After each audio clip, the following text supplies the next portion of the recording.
अलवर की रामगढ़ में कल उपचुनाव है। कांग्रेस भाजपा पर अफवाह फैलाने का आरोप लगा रही है। कांग्रेस ने पत्रकार वार्ता कर कहा कि गांवों में पुलिस द्वारा कई लोगों को उठाया जा रहा है, जबकि उनके खिलाफ कोई भी मुकदमा दर्ज नहीं है। पूर्व केंद्रीय मंत्री जितेंद्र सिंह और नेता प्रतिपक्ष टीकाराम जूली ने फर्स्ट इंडिया से खास बातचीत की। देखिए क्या कुछ उन्होंने कहा। रामगढ़ उपचुनाव के लिए कल मतदान है। प्रत्याशी और पार्टियों के समर्थक कार्यकर्ता अब डोर टू डोर आज प्रचार कर रहे हैं और अपने प्रत्याशी को जिताने की कोशिश में लगे हैं। लेकिन कांग्रेस को इस बात की आपत्ति है कि सरकारी तंत्र का दुरुपयोग किया जा रहा है और अभी नेता प्रतिपक्ष टीकाराम जूली, पूर्व केंद्रीय मंत्री जितेंद्र सिंह समेत कांग्रेस के नेताओं ने पीसी कर कहा है कि कांग्रेस की आपत्तियों पर सुनवाई नहीं की जा रही है। मेरे साथ जितेंद्र सिंह है, टीकाराम जूली है, हम बात करते हैं। सर, सबसे पहले आप कह रहे हैं आपने शिकायत की है, क्या शिकायत है और क्या कार्रवाई उस पर हुई? देखिए, एक भय का माहौल बनाया जा रहा है भारतीय जनता पार्टी द्वारा। यहाँ का पुलिस प्रशासन, यहाँ का प्रशासन जो है वो भारतीय जनता पार्टी के कार्यकर्ता के रूप में यहाँ काम कर रहे हैं। जो गांव में जाते हैं वहाँ जाते हैं, लोगों को उठा लाते हैं, 151 में उनको बंद कर देते हैं, फिर 2-4-5 घंटे बाद उनको छोड़ देते हैं।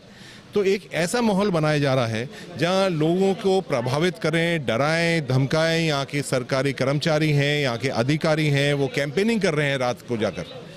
तो आज भारतीय जनता पार्टी डरी हुई है और पिछले 2 दिन से ये कंप्लेंट्स हो रही हैं। हमारे पास बहुत सारे लोग, कई 100 लोगों को अरेस्ट कर लिया है, जिनके ऊपर केस भी नहीं है, जिनका कोई दूर दराज तक केस नहीं है, रात को घरों से उठा रहे हैं। हमने इलेक्शन कमीशन ऑफ इंडिया को, यहाँ के स्टेट इलेक्शन कमीशन को, यहाँ के जो ऑब्जर्वर हैं, पर्यवेक्षक आए हैं, उनको हमने ये बात रखी है और माननीय जूली साहब ने भी डीजीपी और चीफ सेक्रेटरी और ये अफसरों के सामने बात रखी है। अब हम आप द्वारा हम ये कहना चाहते हैं कि एक ऐसा माहौल ना बनाएं। यहाँ के अफसर जो हैं, यहाँ की सरकारी जो नौकर हैं, वो इस तरह की कार्य ना करें। टीकाराम जी, जब कांग्रेस या भाजपा जब सत्ता में होती है तो विपक्ष की पार्टी जब भी कभी उपचुनाव होता है तो ये आरोप सामान्य होते हैं। जब पिछली बार कांग्रेस की सरकार थी, उपचुनाव 2019 में हुआ, तो भाजपा इस तरह का आरोप लगा रही थी। आम लोगों को लगता है कि इस तरह के आरोप तो उपचुनाव में लगते हैं। आप तथ्यात्मक बात कर रहे हैं कि हमने शिकायत दी, वो क्या है? देखिए, खुद मैंने डीजी से बात की थी, यहाँ के आईजी साहब से बात की थी, भंवर जितेंद्र सिंह जी ने, एसपी साहब से बात की थी, कलेक्टर साहब से बात की थी, सीएस से बात की थी। और ये बात हम आज तो हमने प्रेस कॉन्फ्रेंस करनी पड़ी है। अब से पहले भारत निर्वाचन आयोग के अंदर भी, इलेक्शन कमीशन ऑफ इंडिया के अंदर भी हमने शिकायत दी थी आज से 3 दिन पहले।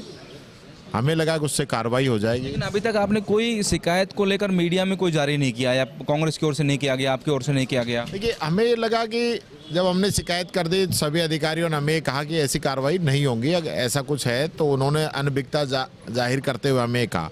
लेकिन आज सुबह वापस फिर लोगों को उठाया गया, इसलिए हम आज प्रेस कॉन्फ्रेंस की है।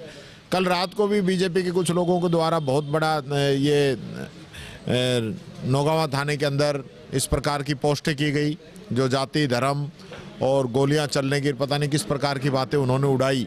तो ऐसा जो माहौल बना रहे हैं, तो ये ऐसा है कि इसके लिए हमें प्रेस कॉन्फ्रेंस करनी पड़ेगी। अब तो जो है हमें मीडिया में ही जाना पड़ेगा। कांग्रेस जीत को लेकर आत्मविश्वास बता रही है, लेकिन फ्री और फेयर चुनाव की अपील कर रही है। फर्स्ट इंडिया भी आप सब मतदाताओं से अपील करता है कि इस खास तौर पर उपचुनाव में अफवाहों में न आए। अगर कोई सोशल मीडिया और दूसरी जगह अफवाहें चलती हैं तो प्रशासन को, पुलिस को सूचना दें और जो सही है वो करें। Ashwini Yadav, first India news Alwar.